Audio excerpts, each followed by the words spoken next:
I've been doing some DIY in this house and I noticed that the extractor fan in the bathroom is not working, so I'm going to replace it.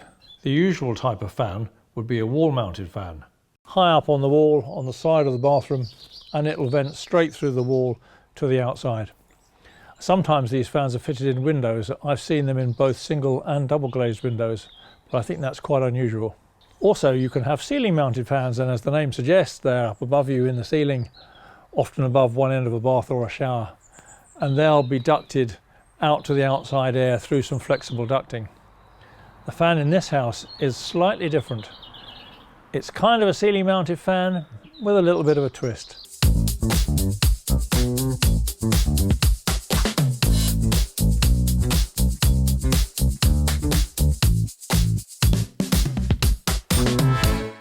The fan in this bathroom is not the usual wall or ceiling mounted type. It's actually an inline fan. Inline fans are invariably situated above the bathroom in the roof space, the loft, and that's what I have here. It's switched on and off automatically by the ceiling mounted movement sensor. As soon as you enter the room, it'll switch the fan on. There are settings so you can adjust its sensitivity to movement and also for the length of time the fan will run. Fortunately, the fan's right next to the loft hatch, which is really convenient as I don't have to be scrabbling around up here. I've a test meter, a pair of wire cutters and a flat-bladed screwdriver, which is one of these neon mains testers. I've already made a start by removing the cable ties that hold the flexible ducting on either end of the fan. As I've had to cut the cable ties, they're now just a little bit too short to reuse. But I can make use of them by joining them together. Here they are, ready if I want. I just need to find one more. And this is the actual fan housing itself that needs to be replaced. Switching off the electricity is normally the first thing to do when working on mains electrics, but I want to ensure that the sensor's working, so for the moment I've left the power on. It's possible that the sensor on the ceiling has gone faulty, although that's never happened in the past, and I've replaced several of these fans over the years. I can test for mains voltage with a neon bulb in this special screwdriver. The handle's transparent and it has a metal cap on the end which you touch with a finger or thumb. If the connection is live, the neon lights up. Don't worry, you won't get an electric shock, but just don't try this with any other screwdriver or you might well get an electric shock.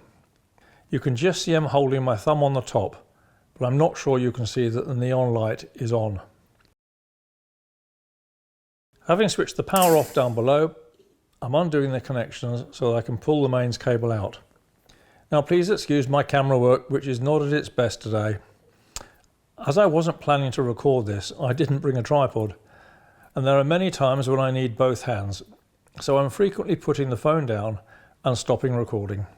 If it seems a little bit jumpy, that'll be the reason why. These two screws just hold the saddle down nice and firmly over that mains cable. So with the fan now removed, I can go and buy a new one. So this is what I bought, an Expolair fan. It's a different make to the last, and I'm hoping it will last longer. It's a 100mm or 4-inch fan, and it's called that because it uses 100mm or 4-inch ducting. In the box there's a plastic housing that would go on the outside of the house, the length of flexible hose, a shiny bezel, not quite sure where that fits, and this is the fan itself. There's another piece which I think probably fits to the ceiling, but I'm not going to be using that. I just need the fan. They supplied me with 3 cable ties. That's great. Now this particular fan has a flying lead on it that goes to a connecting box. So let's have a look inside. Well, the first thing I've noticed is that the base of the box is actually stamped LT, L and N. L is live and N is neutral. I'm not sure what LT is, but to be honest, it doesn't matter because it's not being used anyway. If you look carefully, you can see that the live wire, which is the brown wire, goes to the terminal marked as neutral. And then the neutral wire, the blue one, goes to the connector marked L for live.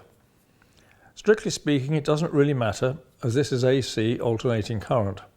So it won't matter which way around you connect the 2 wires to the fan. But since I like things to be correct, I'm going to swap them over. Having removed the wires, they look rather shabby. If you look really closely, you can see that some of the copper cores have been cut when the insulation was stripped. But as I said, I like things to be done right, so I'm going to snip those off and remake the ends. Having done that, I connect them the right way round. Blue to neutral, brown to live. And that's the incoming mains cable connected as well. The earth core isn't used, so I folded it back out of the way and covered it with a length of yellow and green sleeving.